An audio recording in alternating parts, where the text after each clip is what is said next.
السلام علیکم ناظرین۔ نوشیروان بادشاہ کو گزرے زمانہ گزر گیا، پر اپنی نیک نامی اور اچھے کردار کی بدولت آج بھی ان کا نام زندہ ہے۔ ان کا محل ان کی نیک نامی کا منہ بولا ثبوت ہے۔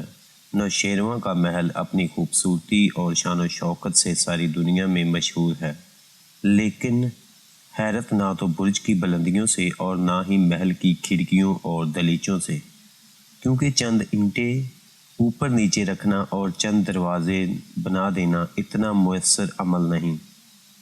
عقل کی نظارہ گاہ تو وہ غریب بڑھیا کی جھونپڑی ہے جو محل کے کونے میں واقع تھی۔ جب محل کی بنیاد رکھی جا رہی تھی تو محل کی بنیاد رکھنے میں جھونپڑی رکاوٹ بن رہی تھی۔ مزدوروں نے بادشاہ کو درخواست کی، بادشاہ نے بڑھیا کو پیغام بھجوایا، اس جھونپڑی کی جتنی چاہے قیمت لینی ہے لے لو اور اسے بیچ دو، یا پھر اس سے اچھا گھر بنوا دیں گے آپ کو۔ بڑھیا نے پیغام بھجوایا، میں اس گھر میں پیدا ہوئی پلی بڑھی، اس سے مجھے محبت ہے، میں ساری دنیا تیری ملکیت میں دیکھ سکتی ہوں، کیا تو مجھ غریب کی چھوٹی سی جھونپڑی نہیں دیکھ سکتا؟ نوشیروان بادشاہ اس بات سے بہت متاثر ہوا اور پھر کچھ نہ کہا۔ محل مکمل ہو گیا تو جو کوئی بھی محل دیکھتا تعریف کرتا، مگر محل کے کونے میں موجود جھونپڑی جو محل کی شان و شوکت میں کمی کا باعث بن رہی تھی، سارا دن بڑھیا کے روشن دان سے دھواں نکلتا رہتا جو محل کی دیواروں کو سیاہ کرتا تھا، اور دھوئیں سے محل کی خوبصورتی کم پڑ جاتی تھی۔ بادشاہ نے ایک دن بڑھیا کو پیغام بھجوایا، دھواں کیوں نکالتی ہو؟ اس نے کہا، میں کھانا پکاتی ہوں۔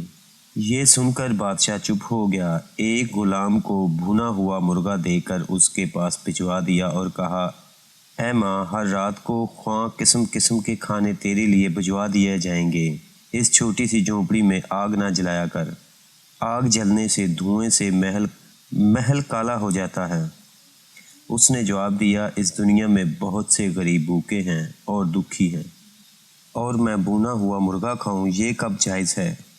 مجھے اللہ سے ڈر لگتا ہے، 70 سال سادہ جو کی روٹی لسی میں بھگو کر حلال روٹی کھاتی ہوں، اپنے ہاتھوں سے محنت مزدوری کر کے اب بڑھاپے میں حرام کا مرغا اور بادام کا حلوہ کھاؤں؟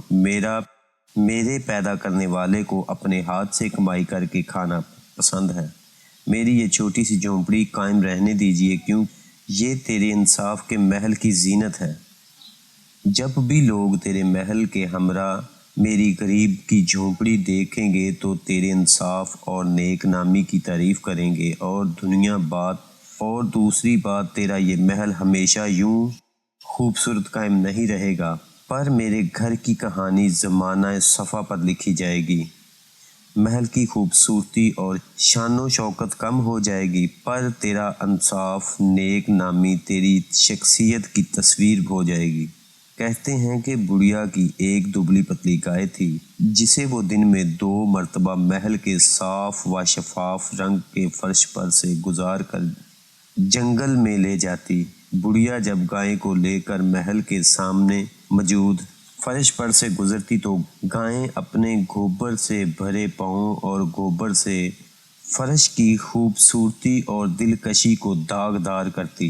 ایک دن غلاموں میں سے ایک نے بڑھیا سے کہا، اے بڑھیا، یہ حرکت نہ کر، تو ملک کے قانون کو توڑتی ہے، سلطنت کی ہیبت اور بنیاد کو خراب کرتی ہے۔ بڑھیا نے جواب دیا کہ ملک کا قانون ظلم سے ٹوٹتا نہ کہ انصاف سے، اور بادشاہ کی رغبت جہالت سے خراب ہوتی ہے نہ کہ عقل سے۔